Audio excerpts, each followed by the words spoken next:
Halo semuanya, jumpa lagi dengan saya Nur Malasari. Di pertemuan kali ini kita akan membahas tuntas tentang perdagangan internasional. Nah, seperti biasa, untuk mengefisienkan waktu langsung saja kita masuk ke pokok pembahasan. Kita masuk ke pokok pembahasan yang pertama. A. Pengertian perdagangan internasional. Perdagangan internasional merupakan suatu proses tukar-menukar atau jual beli barang dan jasa yang terjadi antara dua negara atau lebih. Jadi dalam perdagangan internasional kita mengenal istilah ekspor dan impor. Nah, ekspor artinya kegiatan menjual barang dan jasa dan dalam negeri ke luar negeri. Negara yang mengekspor barang dan jasa disebut negara eksportir. Sementara itu, impor adalah kegiatan membeli barang dan jasa dari luar negeri. Negara yang mengimpor barang disebut dengan negara importir. Selanjutnya, B. Manfaat perdagangan internasional. Yang pertama, memperoleh devisa. Nah, jika kita mengekspor suatu komoditas, kita mendapat mata uang asing seperti dolar Amerika, yen, atau jenis mata uang lainnya. Nah, mata uang asing ini biasa disebut devisa. Jadi devisa dapat digunakan untuk misalnya mengimpor barang modal dan konsumsi.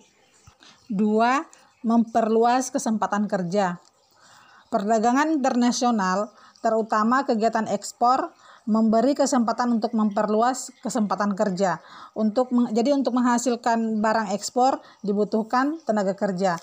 Nah, jadi misalkan kalau barang tambang atau hasil pertanian dan hasil kerajinan tidak diekspor, nanti orang yang bekerja di sektor itu akan menganggur seperti itu. Manfaat perdagangan internasional selanjutnya yaitu menstabilkan harga-harga. Jadi jika harga suatu jenis barang dalam negeri mahal atau jumlahnya kurang dan tidak memenuhi permintaan pasar, barang tersebut harus diimpor. Jadi dengan adanya impor, harga barang jenis tersebut akan stabil dan permintaan pun dapat terpenuhi. 4. Meningkatkan kualitas konsumsi. Jadi dengan melalui perdagangan internasional ini, penduduk dapat membeli barang-barang yang belum dapat dihasilkan di dalam negeri atau mutunya belum sebaik produk luar negeri. Nah, jadi perdagangan internasional ini dia dapat memacu industri dalam negeri untuk meningkatkan kualitas produk yang dihasilkan agar dapat bersaing di pasar internasional. Nah, jadi di Indonesia sendiri barang seperti itu beragam jenisnya, antara lain seperti televisi, pakaian, sepatu, dan perabot. Dan yang terakhir, 5. Mempercepat alih teknologi. Jadi untuk menggunakan barang-barang yang diimpor dari luar negeri, itu dibutuhkan pengetahuan atau keterampilan tertentu. Nah, oleh karena itu, pihak penjual perlu mengadakan bimbingan atau pelatihan untuk menggunakannya. Jadi hal seperti itu akan mempercepat alih teknologi. Alih teknologi itu memungkinkan suatu negara untuk mempelajari teknik produksi yang lebih modern lagi. Sekarang kita masuk ke faktor pendorong dan penghambat perdagangan internasional. Yang pertama, faktor pendorong perdagangan internasional. Perdagangan internasional dapat terjadi karena beberapa faktor. Yang pertama, perbedaan sumber daya alam, selera, penghemat biaya produksi, dan perbedaan teknologi. Kalau perbedaan sumber daya alam dia karena beberapa hal sumber daya alam yang dimiliki setiap negara itu berbeda-beda. Jadi jarang suatu negara memiliki sumber daya alam yang lengkap untuk memenuhi konsumsi. Jadi untuk mendapatkan sumber daya alam yang dibutuhkan dan tidak dimiliki suatu negara, itu diperlukan pertukaran antar negara. Jadi kayak pertukaran antar negara itu kayak menyebabkan terjadinya perdagangan internasional. Jadi misalnya kayak Indonesia banyak mengekspor tekstil ke Amerika Serikat. Karena sumber daya alam yang kita miliki memungkinkan Indonesia memproduksi tekstil dengan harga murah. Sebaliknya, dari Amerika Serikat kita banyak mengimpor mobil karena Amerika Serikat dapat memproduksi mobil dengan murah. Berikutnya selera. Nah, selera ini juga dia dapat menjadi faktor penyebab terjadinya perdagangan internasional. Indonesia sendiri mengimpor apel dari Australia. Meskipun buah apel di Indonesia juga banyak. Buah apel di Indonesia itu berasal dari Malang dan tempat lainnya. Tetapi orang Indonesia banyak yang menyukai apel dari Australia sehingga perlu diimpor. Dan bahkan dari kalangan menengah atas itu sebagian dari mereka mengkonsumsi atau membeli lebih senang membeli buah impor. C. Penghemat biaya produksi atau efisiensi. Nah, jadi perdagangan internasional itu dia memungkinkan suatu negara dapat memasarkan hasil produksinya pada banyak negara. Jadi negara tersebut dia berproduksi dalam jumlah besar sehingga dapat menurunkan biaya produksi. Nah, kemudian barang yang diproduksi dalam jumlah besar itu akan lebih murah daripada barang yang diproduksi dalam jumlah kecil. Terus kalau masalah efisiensi itu juga menjadi alasan tidak produksinya barang berteknologi tinggi oleh negara berkembang. Jadi sebenarnya banyak sekali ahli Indonesia yang mampu membuat mobil yang canggih, namun akan tetapi karena industri mobil lokal belum berkembang, jadi biaya produksi dan pemasarannya menjadi lebih mahal seperti itu. Dan faktor pendorong perdagangan internasional yang terakhir yaitu perbedaan teknologi. Jadi ada negara atau ada beberapa negara yang telah mencapai keunggulan dalam memproduksi barang berteknologi maju, dan ada pula sebagian negara masih belum mampu menerapkan teknologi maju dengan baik.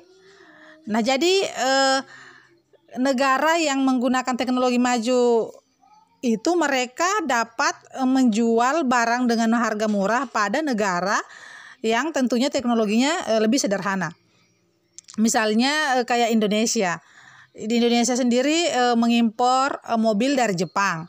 Nah, itu karena Jepang telah lebih maju dalam teknologi pembuatan mobilnya. Nah, itu dia tadi faktor pendorong. Sekarang kita masuk ke faktor penghambat perdagangan internasional. Pertama, tidak amannya suatu negara. Jadi, jika suatu negara tidak aman, tentu para pedagangnya beralih ke negara yang lebih aman. Jadi harus digarisbawahi bahwa faktor keamanan itu sangat mempengaruhi para pedagang untuk melakukan perdagangan internasional. B. Kebijakan ekonomi internasional oleh pemerintah. Nah, ada beberapa kebijakan ekonomi suatu negara yang menghambat kelancaran perdagangan internasional. Misalnya kayak pembatasan jumlah impor, pungutan biaya impor atau ekspor yang tinggi, dan misalkan kayak perizinan yang berbelit-belit. Terus C. Tidak stabilnya kurs mata uang asing. Jadi kurs mata uang asing yang tidak stabil itu membuat para eksportir maupun importir mengalami kesulitan untuk menentukan harga valuta asing. Jadi kesulitan-kesulitan tersebut itu berdampak pula terhadap harga penawaran maupun permintaan dalam perdagangan. Pokok pembahasan selanjutnya teori perdagangan internasional. 1. Teori keunggulan mutlak dari Adam Smith. Suatu negara disebut memiliki keunggulan mutlak dari negara lain jika negara tersebut mampu memproduksi lebih banyak barang daripada negara lain dengan menggunakan sumber daya produksi yang sama. Perhatikan tabel berikut. Tabel A, keunggulan mutlak Indonesia atas Jepang dalam produksi kursi rotan sebelum spesialisasi. Jadi sebelum spesialisasi. Nah, coba perhatikan. Di situ Indonesia memiliki keunggulan mutlak atas Jepang dalam memproduksi kursi rotan. Nah, karena satu unit faktor produksi di Indonesia itu mampu memproduksi 40 kursi rotan. Sedangkan Jepang hanya mampu memproduksi 20 kursi rotan. Nah, sebaliknya, Jepang dia memiliki keunggulan mutlak atas Indonesia dalam memproduksi kalkulator. Nah, coba perhatikan ya. Jadi, 1 unit faktor produksi Jepang mampu memproduksi 20 kalkulator. Nah, sedangkan Indonesia hanya mampu memproduksi 8 kalkulator. Seperti itu. Sekarang coba perhatikan tabel B. Menurut teori keunggulan mutlak, perdagangan internasional terjadi ketika Indonesia berspesialisasi memproduksi kursi rotan. Nah, sementara Jepang berspesialisasi itu memproduksi kalkulator. Jadi Indonesia akan memproduksi lebih banyak kursi rotan bila faktor produksi yang memproduksi kalkulator dialihkan untuk memproduksi kursi rotan. Nah, hal yang sama itu terjadi dengan Jepang yang memproduksi lebih banyak kalkulator jika mengalihkan faktor produksinya dari memproduksi kursi rotan, seperti itu. Nah, jadi keunggulan mutlak itu terjadi jika suatu negara, misalnya Indonesia, mampu memproduksi lebih banyak kursi rotan dari negara lain, misalnya Jepang, dengan menggunakan sumber daya yang sama, dengan menggunakan sumber daya yang sama jumlahnya. Jadi Jepang memiliki keunggulan mutlak terhadap Indonesia dalam produksi kalkulator dengan menggunakan sumber daya yang sama jumlahnya. Coba sekarang perhatikan tabel A dan tabel B. Nah, yang menunjukkan hasil produksi sebelum dan setelah kedua negara melakukan spesialisasi. Nah, kursi yang dihasilkan sebelum spesialisasi adalah 60 buah dan setelah spesialisasi menjadi 80 buah. Ya, itu berarti ada penambahan sekitar 20 buah kursi. Nah, jadi yang merupakan jadi itu 20 buah kursi itu yang merupakan keuntungan. Nah, kalau kalkulator yang dihasilkan sebelum spesialisasi itu 28 buah. Itu untuk Indonesia ya. Nah, setelah spesialisasi menjadi 80 buah. Nah, dengan demikian ada tambahan 12 buah yang merupakan keuntungan untuk Indonesia. Nah, sekarang coba perhatikan pada tabel A. Lihat dasar tukar Jepang. Nah, di situ sebelum perdagangan internasional, penduduk Indonesia memerlukan 5 kursi untuk mendapat 1 kalkulator. Nah, setelah perdagangan internasional, 5 kursi dapat ditukar dengan 5 kalkulator. Nah, selanjutnya coba perhatikan yang pada dasar tukar di Indonesia. Nah, itu keuntungan dari perdagangan internasional bagi Indonesia adalah 4 kalkulator. Nah, penduduk Jepang itu sebelum perdagangan internasional dapat menukar 1 kalkulator dengan 5 kursi. Lihat keuntungan perdagangan internasional bagi Jepang adalah 4 kursi rotan. Selanjutnya, teori keunggulan komparatif. Adam Smith yang mengemukakan teori keunggulan mutlak menekankan bahwa perdagangan internasional terjadi jika ada keunggulan mutlak. Murid Adam Smith, David Ricardo, melengkapi teori gurunya dengan mengatakan bahwa perbedaan keunggulan komparatif juga dapat memberi keuntungan. Dua negara akan tetap melakukan pertukaran melalui perdagangan internasional, walaupun salah satu negara mempunyai semua keunggulan. Coba perhatikan tabel, di situ ada contoh hasil produksi Indonesia dan Australia. Nah, pada tabel tersebut itu terlihat bahwa Australia memiliki keunggulan mutlak dalam memproduksi wol dan katun dibandingkan Indonesia. Jadi keuntungan didapat jika Australia memiliki produksi yang paling unggul, yaitu wol. Nah, mengapa memilih wol? Itu karena keunggulan produksi wol adalah 3, yaitu 15 banding 5. Nah, jika memilih kain katun, keuntungan produksinya adalah 1,2, yaitu 12:10. Jadi sebaliknya Indonesia memilih produksi barang yang kekurangannya paling kecil, yaitu katun. Nah, hal ini itu karena kekurangan 10 dengan 12. Lebih kecil daripada kekurangan wol, yaitu 5 dengan 15.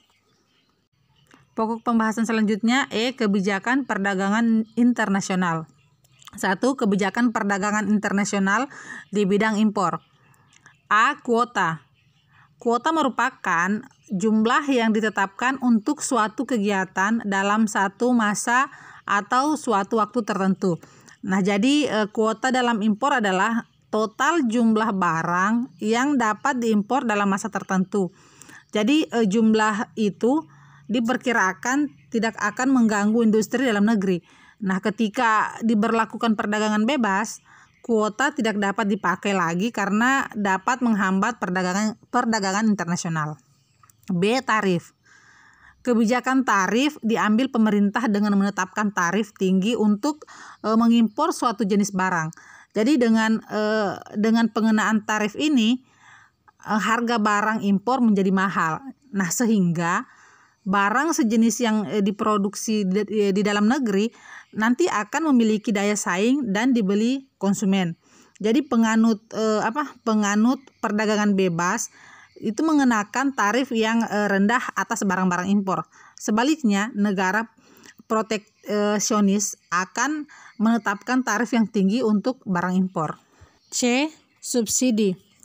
Karena ada perbedaan harga antara barang impor dan barang dalam negeri, jadi ada kemungkinan harga barang impor lebih murah daripada harga barang produksi dalam negeri.